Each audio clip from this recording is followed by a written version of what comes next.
How is it being funded? And where does Marin fit in this bigger landscape? The other thing I want to just say is that I have the pleasure of working with these three folks at the national level, but I also just call them friends. So it's great to be up here on a panel with you. Thank you for coming all the way from the various places that you've journeyed from, including Alaska and Houston and Oakland. And so I'm going to let you all introduce yourselves, and I'm going to start with Colin and Arti, because you two are working with communities across the country. Can you give us, first of all, introduce yourselves, and then just let us know kind of what does this work look like across the country? So good morning all. My name is Colin Groth. I'm the Chief Advancement Officer for StriveTogether. StriveTogether, we think of ourselves as a national movement of communities who believe race, place, ethnicity, and income shouldn't predict a child's future. And what we know is that all too often, that's exactly what happens in this country. And so we express that belief by supporting a network of around 70 communities in 28 states, reaching 13 million kids, about 8 million children of color. And we are embarking in partnership with our friends at the Harlem Children's Zone and the William Julius Wilson Institute on a mission to see by 2030, 4 million more children across this country on a path to economic mobility. And I'm so excited to be here with all of you today, knowing that you all are at the forefront of this movement of aligning high quality, comprehensive neighborhood cradle to career work to regional place-based partnership development, to state-level policy change, and we'll talk more about that, but I just wanted to extend my appreciation for the invitation and the opportunity. Likewise, gratitude to Richard for asking us to be here, and it's great to be home. I'm originally from California, so it's really fun to be back. My name is Arti Doshi. I'm the Engagement Manager for Strategic Partnerships at the William Julius Wilson Institute at Harlem Children's Zone. So at Harlem Children's Zone, our goal is to end intergenerational poverty for students and families in Central Harlem. At the William Julius Wilson Institute, we are guided by our North Star, putting 1 million kids on a pathway to social and economic mobility across the country. We do that by working in about 50 communities across the country in partnership with StriveTogether and some of our other national partners, Partners for Rural Impact and Purpose-Built Communities. And we really look at that across a bunch of different metrics. One is really what we're seeing here, proximate leadership. What does it look like to have accountability in a neighborhood? We're driven by neighborhood as the unit of change for the work that happens. So how do you start at the neighborhood level and build up to the regional, the state, and then the federal level? Thank you, Arti. And now a little bit closer to home, Jillian, you're obviously working in the Mission District of San Francisco. Please introduce yourself and tell us a little bit about what is happening and what has happened in the mission. Yeah, thank you. It's an honor to be here today and to hear more about your plans for building a promised neighborhood in the Canal. I'm Jillian Spindle, and I'm the Chief Strategy and Advancement Officer at the Mission Economic Development Agency in San Francisco. I have the absolute pleasure of working closely with Richard at MEDA for 5 years on the Promised Neighborhoods Initiative.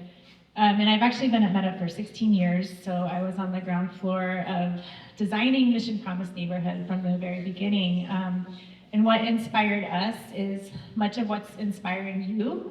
We're historically majority Latino community. Most of the students in our schools are Latino. And a lot of community assets, also a lot of community challenges. So we came together with 15 nonprofit partners, the City of San Francisco, the San Francisco Unified School District, multiple government agencies, and we had this big vision, right? How can we bring all of these resources together in the community for one goal? That one goal being how do we help ensure all children and families in our community can be successful, however they define that, right? We have a lot of metrics we look at, but really it's about a family's decisions about what is best for themselves and what they want to accomplish in life and what their dreams are. So we were successful in a planning process that led to a $30 million federal grant back in 2013. And we have now been implementing this work in the neighborhood for about 16 years. One thing about us that I'll share, we call it cradle to college to career, and education is really the backbone of this work. But we, in essence, are a very similar organization to Canal Alliance. We're part of a lot of the same networks, like Unidos US and NALCAB. We were leading with the asset building work. We were leading with family financial success, family economic success. And so we were really intentional from the get-go about making that a core part of what we were doing, not just advancing educational outcomes, but seeing family economic outcomes as being a really critical piece of that. As we got started in the work, and something I heard today about, how do you ensure communities co-designing? So one of the things we initially did was hold listening sessions at our schools, and what came up for community was housing. Families were experiencing homelessness, they were living in their cars, they were living double and tripled up in small substandard apartments. And so we took on housing full force as Mission Promise Neighborhood because we knew that was absolutely critical, both to avoid displacement, but also just to create better conditions at home for children. So I'm proud to say that in the past decade, we've been able to contribute close to 2,500 units of affordable housing to the community. We've come a long way. We haven't solved it, but we've come a long way in stabilizing and contributing to the neighborhood's housing stock. So that's just a little bit about us. Thank you, Jillian. Yeah, Jillian was the originator of the Promise Neighborhood Vision in San Francisco and has helped it become really one of the top models in the country. So thank you, Jillian. And I do, you're working with 70 similar initiatives. Arti, you're working with 50. What are some of the top examples of a successful, other than Mission Promise Neighborhood in San Francisco, who else is doing this well? And what is it about these other cradle to career, place-based initiatives that makes them top exampthem? I think you have one in the room right here, Oakland Promise. Sandra, right here. And I think what makes them really impactful are kind of the cross collaboration between sectors. Jillian mentioned it. How do you bring in housing? How do you bring in education? How do you look at the whole child of the whole family and recognize what's at the center of that and making sure that you're centering not only their voice, but also the needs of the whole community. I think there's also a phenomenal example out of Minneapolis, led by a woman named Sandra Samuels, Northside Achievement Zone. And again, they've centered proximate leadership and are really driving the cradle to career vision and have leadership and have partnerships across each kind of developmental area. So Colin, I'm curious also who else you're thinking of. So I was just in Texas the last couple of days, so I've got Texas on my mind. Of course, not Houston, because we all know we're going to root on the Warriors tonight. But shameless pandering. Shameless pandering. Thanks to Sandra for getting me to the Warriors game last time. But no, I mean, in Texas, I think about a community like Austin, who has been, a tremendous leader in this work over the last really 20 years. So the work in Austin, Texas started all the way back in 2006. But one of the most recent stories that I really love is in Austin, the call to action was they did some research locally and identified that kids that did not get some form of post-secondary credential had a 12% chance of earning a living wage in Central Texas. A 12% chance. One of the strongest predictors of getting a post-secondary credential is actually middle grade mathematics performance. And I saw right in the results across the room, I know you all have been digging deeply into these data walk posters at our breaks. And Texas actually reduced graduation requirements way back in 2014 and said, we're not gonna look at advanced mathematic performance in the same way. What they saw was then immediate disparity gaps exploding for Hispanic, Latino, and African American students compared to white students, right? And so literally at the neighborhood level, at the school level, an individual leader raised their hand and said, I think as a system we are tracking kids of color out of advanced math pathways, right? They started to convene partners across the community, across the district. They said, this is immoral, this is wrong, what can we do? They shifted a small p policy, right, a district policy to say, if you demonstrate proficiency in mathematics, you're gonna be automatically enrolled in advanced math courses. So they shifted from an opt-in, right, to an opt-out policy. No huge resource shift, no big state, political infighting.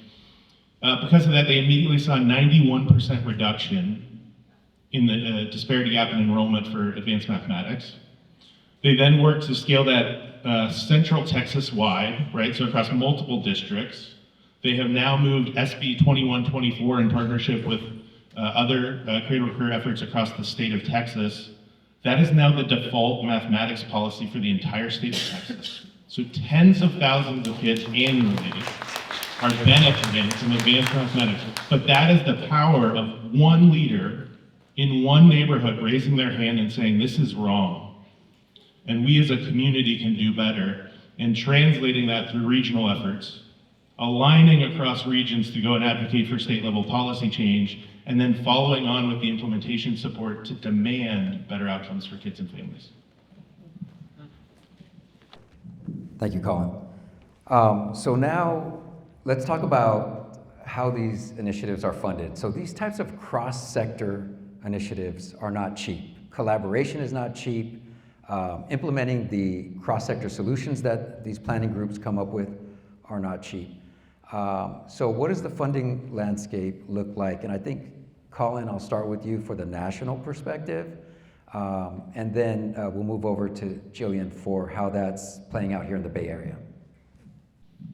So I have advancement in my title, so I think I get this one. So I've been with StriveTogether for 14 years. So when we launched the national network in 2011, I had the opportunity to come over. I was a partner at the transit system in our local community, thinking about realigning transit services. At that time, there were maybe a handful of communities that had these kinds of place-based partnership backbones in the country, right? I think we had somewhere around 50 staff in local communities in this kind of a backbone role. There are now more than 1,000 backbone staff across the Cradle to Career network, across the 72 communities. There's been nearly $1 billion in philanthropic investment across the network from huge, significant national philanthropic investors like the Balmer Group, like Blue Meridian Partners. When we're like very intensely, kind of annoyingly data focused at StriveTogether. And when we pulled the 990s, right, from across all of our network members that are actual C3s and not hosted within United Way or Community Foundation, we saw the three most significant investors in the network were Balmer Group, Blue Meridian, and the Gates Foundation.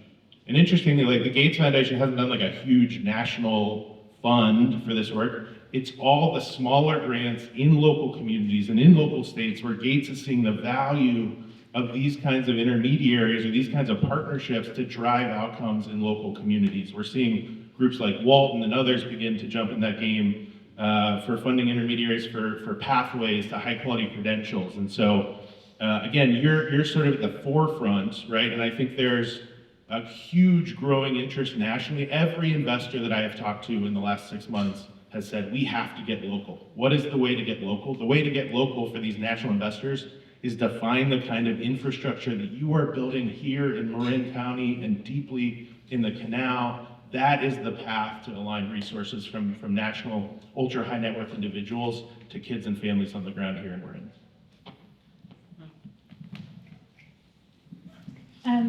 So with Mission Promise Neighborhood, it's a complex funding model. We're a direct services organization as well, so we have a lot of funders in the mix. We have local, state, federal government, we have foundations, we have corporations, and as well our partners who are providing services like after school or early learning have their own set of funders. So I think of the Promise Neighborhoods funding as almost a layer that goes on top of all of that. And can also branch out and fund innovation, fund pilots, fund strategies that are missing from what's already being funded through the landscape. So, one thing I'll say for anyone who is in the room who's a funder, I think it does require funders to think differently. Oftentimes, funders only want to fund programs, and programs often are barely breaking even if they're not actually losing and requiring additional funds to subsidize, right? So these types of backbone initiatives, the cost of collaboration is huge. And so for Mission Promise Neighborhood, we've been able to move from the government funding, which was very big. The federal funding was $6 million a year for 5 years, and trying to transition out of that was a big challenge for us. we've been able to move into a braided funding model. So we've gotten the city of San Francisco to pick up about $1 million a year of the cost. And then we also received, we'll talk a little more about advocacy, we received some state funding back in 2022, specifically for Promise Neighborhoods, and we've had some various local and national foundations in the mix, like Crankstart, Blue Meridian. So we've moved very much into that braided model of funding, but I think it takes a lot of creativity, and it also is really important for funders to think differently. The other thing I'll say is that we've gotten to a place with our city, for the government folks in the room, where we can talk to them about this. I had conversations with them, these past few weeks, and even though it's a really difficult budget year for San Francisco, we're going through budget cuts and budget deficits and the uncertainty of federal funding, but I'm actually able to talk to these department heads about the cost of collaboration and why it matters. Even if they're already providing funding to 10 of our partners for services, why does it matter to add this to it? So they can come to the meetings, they can participate in the data collection efforts, right? We need to be able to fund their time.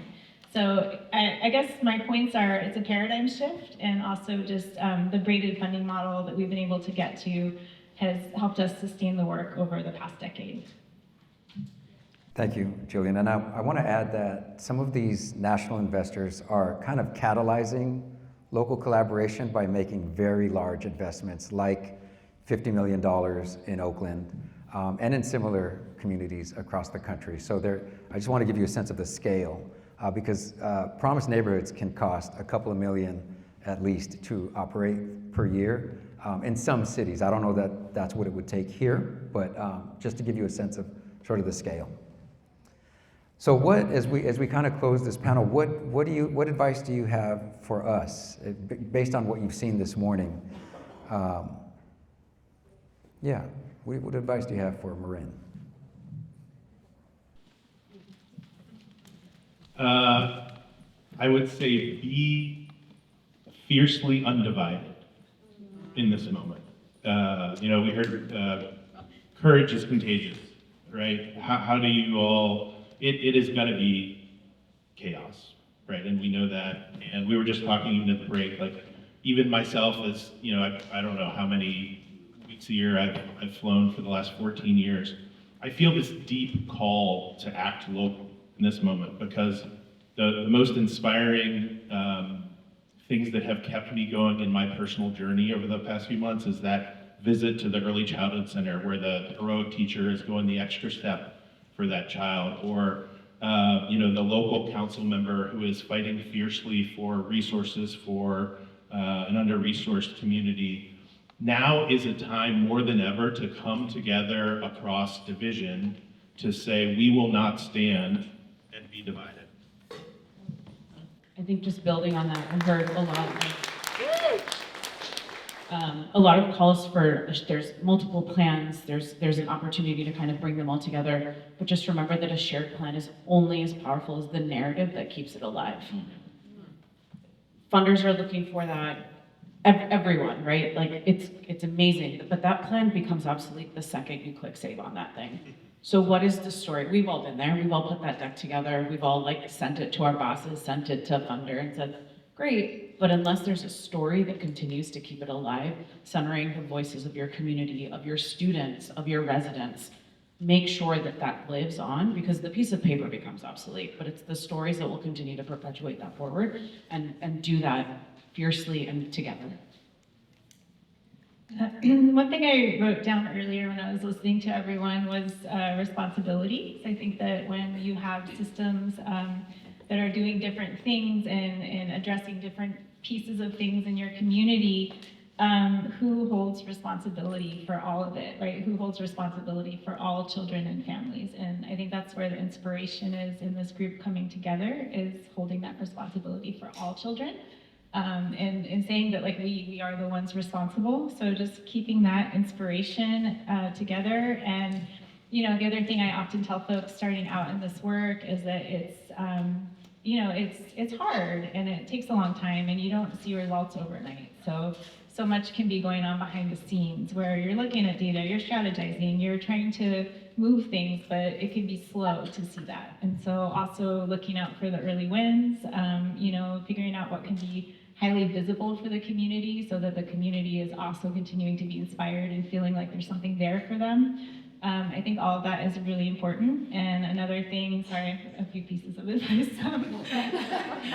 Another thing is, learning from other communities, right? So in the mission, we're always happy to do tours and share about our work. We took folks to Harlem Children's Zone early on to be inspired by them. And the great thing is there's so many templates for how this work is playing out locally in the Bay Area and also across the country. So looking to those other communities for inspiration, examples, and you can also leapfrog, right? There's a lot of things you don't have to figure out because other communities already did, and you can tailor it your way. Thank you, Jillian. I also just want to call out, you did mention the state advocacy. Emerald, if you could raise your hand.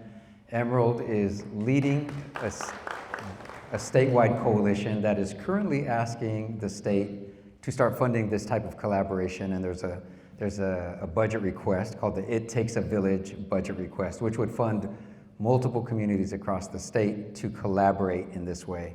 And the amount is $250,000 a year, per year for 3 years. So that's in motion, and that advocacy continues. So thank you, Emerald, for leading that. And with that, I wanted to take a few minutes if there are any questions from the audience for our guests from out of town.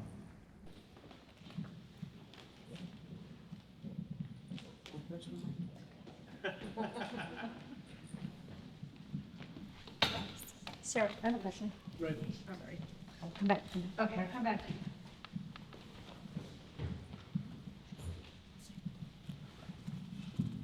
Good morning. My name is James White. I'm with the Sinbad Aspen Institute. One of the things I think I've heard is the importance of an organizing backbone agency, if you will. So I'm curious about how to identify the right agency in a given community. So it's such a critical role, right? And I talked about the growth in this kind of backbone function, at least within our network. I think a couple things to say. One, we used to be kind of purists at StriveTogether to say, like, the backbone should be just this kind of neutral, convening entity, should not be in any kind of programmatic delivery, right? But what I would say at the regional level in particular, it's important to have like a trusted, neutral convener who has the juice and the authority and the respect, and I don't mean authority in a formal way, but like the gravitas to bring partners together in an authentic way. As you all know, I'm going to keep embarrassing Ian, but like Ian Matheson has been a fierce champion for the Marin Promise Partnership nationally for more than a decade. But it takes that kind of like, I think particularly at the regional level, that kind of trusted, neutral entity that is not going to compete for resources with the really critical, direct programmatic services that need to happen. What I will say, as we have seen and we have learned as we've worked with more groups doing more neighborhood backbone roles, or more of the backbone role in more rural neighborhoods or rural communities, is that you might have more of a blurred line, right? You might have to be providing some of those gap-filling services as well. So I think there's a kind of different way to think about it depending on the level of the system. But in our StriveTogether world at the regional level, trusted, neutral, convening entity that can really lean into a very narrow and specific value proposition around convening, facilitating, and data provision. The only thing to add there, I think, is just shared alignment around mission and vision. And whoever that, especially at the neighborhood level, that convening power is rooted in the shared mission, whether it's cradle to cradle, whatever that is. I think just figuring out what that looks like and making sure that they have the trust in that particular part of the mission. Yeah, I've worked with a lot of different backbone organizations, from universities to neighborhood-based community development groups to tribes. It looks a little different everywhere. A really key thing is, in addition to what everyone else said, is just having the capacity to lean into everything that's required, right? Things like data, evaluation, fundraising, policy advocacy, to be able to hold all of those pieces. And I think that particularly comes into play if you're thinking about, for example, a services organization evolving to become a backbone, which is a great model. And, we've seen that be really effective in a lot of communities, including our own. Thank you. And I do want to say, James, who just stood up, I should recognize James. James is visiting from the Aspen Institute, and he's actually the original, one of the original funders of this idea of creating a Canal Promise neighborhood. So thank you, James, for being here.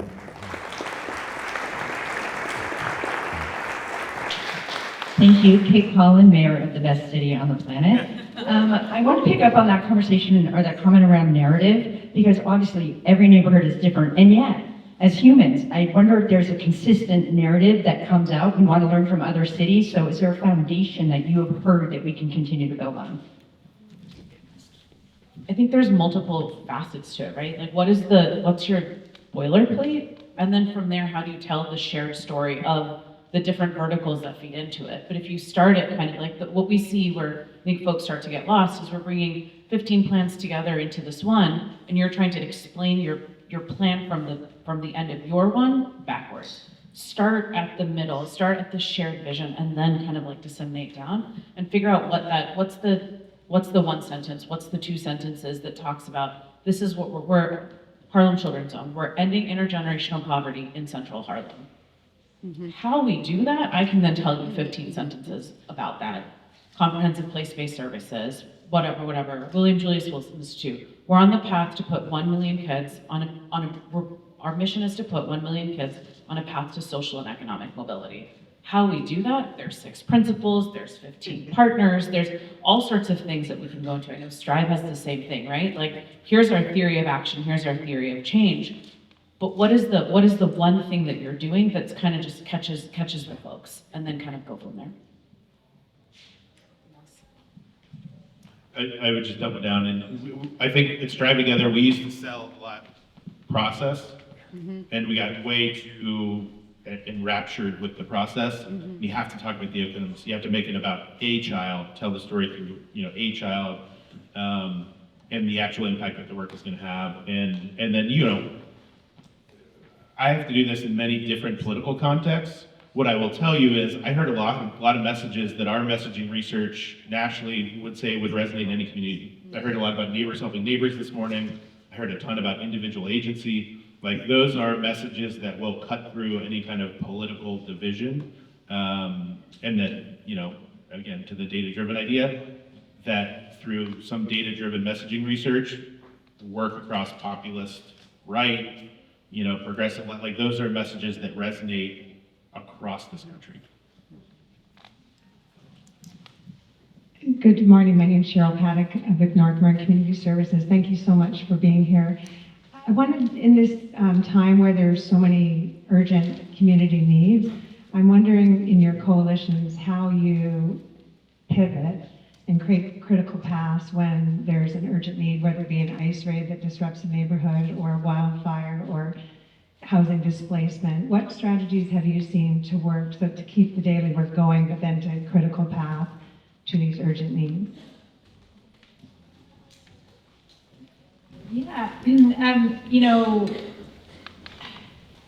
there's been a series of crises in our community for years, right? And I tell people there were crises before COVID, right? There was already a crisis happening. There was a housing crisis happening. So I think crisis is something that these community collaboratives are built for.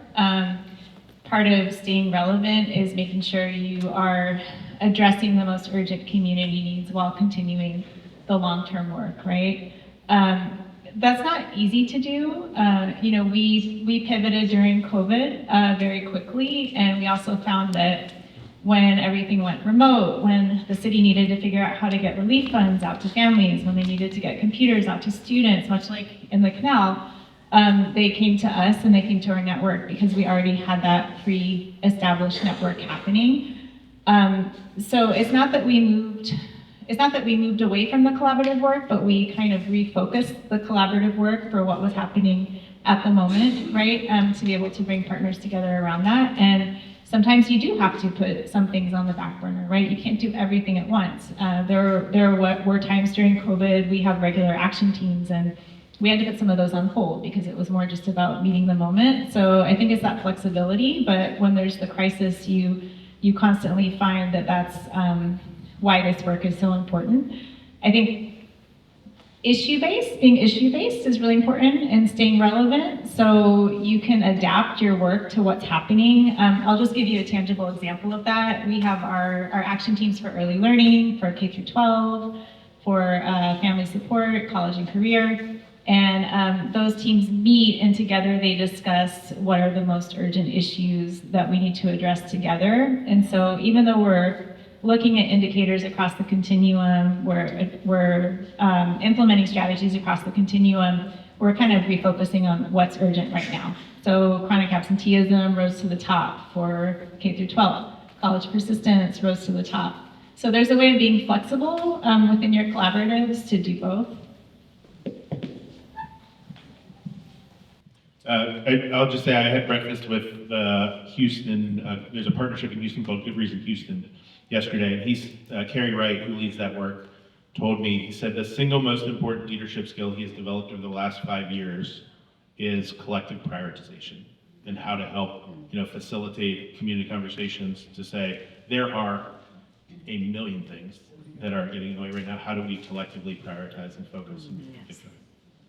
I think the only thing I'll add there is that with this type of collaborative, you have the opportunity to be the single source of truth for your community. And we're seeing this at the national level, like with everything that's happening, how can we serve as a single source of truth, not only for our national partners, but also for all the communities that we serve, the 50th Strive, the 70th Strive, the 50th the Wilson Institute. What does that look like? So how can we serve as disseminating that information or receiving that information, understanding what to do with it, and then providing some sort of feedback. So think about what that looks like to be that single source of truth in urgent times and in not urgent times.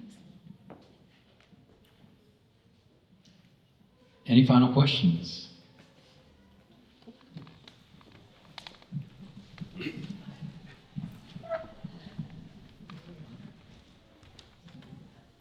Hello, my name is Karen Stroley. I'm the President and CEO of the Santa Fe Chamber of Commerce. Thank you so much for being here today. My question is, in your experience, what has been the most impactful way to engage the business community to help you meet the goals and the needs that you have? Yeah, I would say multiple answers. One, when we think about kind of the enlightened self-interest of each of the partners that might be coming to this kind of cross-sector table, I would lean into that, right? And so, for many of our communities, they're engaging, they're trying to get beyond the corporate social responsibility folks at the major employers and get to the HR folks. To say, like, what are you thinking about? What are the in-demand skills and things that you need? How do we support more and more kids? I come from a state that is really good at dual enrollment. Ohio does a great job at dual enrollment. We get kids a ton of credits in high school that mean absolutely nothing towards their earnings potential. So we have to go back and we have to say, how do we get employers engaged in our high schools and our post-secondary systems, understand, like, are we actually setting up kids for the jobs that are going to put them on a path to economic mobility? And how are we building the entrepreneurial skills that will, because what we know is that if we put 4 million more kids on a path to economic mobility, that's $3.2 trillion in lifetime earnings. That's a huge impact on economic development in communities, on buying power, and all these sorts of things. So I think partnerships that really think about the enlightened self-interest of the different partners, business or otherwise. And also, there's so much. So our story of Cincinnati, the original Strive partnership, we had Procter & Gamble at the table. We had General Electric. People, Dan knows, like, we're kind of obsessed with continuous quality improvement. Like, we think a lot about data for improvement. That's because GE was a huge partner in our work. The reason we are called Strive, now StriveTogether, the work locally with Strive Partnership, was because we had some of the best branding minds in the world from Procter & Gamble who said, yeah, we can catch a check, but we actually know a lot about how to galvanize people around a shared vision. So we're gonna help with some of the branding. So how do you not just treat businesses as donors or as end users of the kind of pipeline that you're building, but actually think about the amazing skills and talents and offerings that business leaders can bring to your work to get folks fired up about.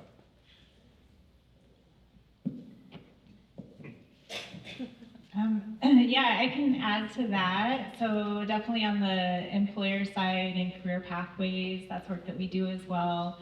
Another example is when we used to do a lot of work around technology access and training. We brought in the tech companies. Of course, we're in the mission, so we were working with big tech and small tech, doing technology days, getting people signed up, getting mentorships and trainings, and we're still doing technology training as part of our workforce programming.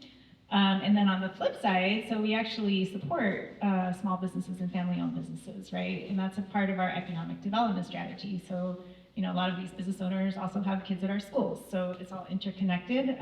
We work on providing affordable commercial space for them, technical assistance and training, financing through small business loans. So it's really an ecosystem and just a varied approach of how we work with different types of businesses. Great question.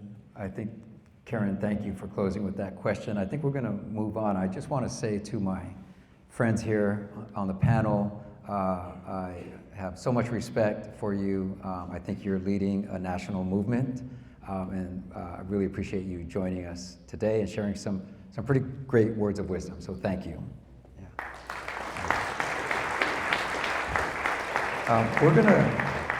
We're gonna close with some words from the community, from Omar representing the canal. This work ultimately is about being rooted in community voice and community experience. So we'll close with some words from Omar. Before Omar speaks, I do want to say thank you to all of you local leaders. There's just a lot of brilliance and a lot of humanity in the room. I can feel it. So thank you for being here, and I look forward to working with all of you as we build this vision out.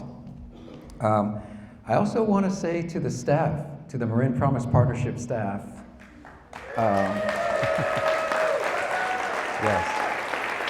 If you raise your hand if you're on the staff. There you go. Yes, thank you.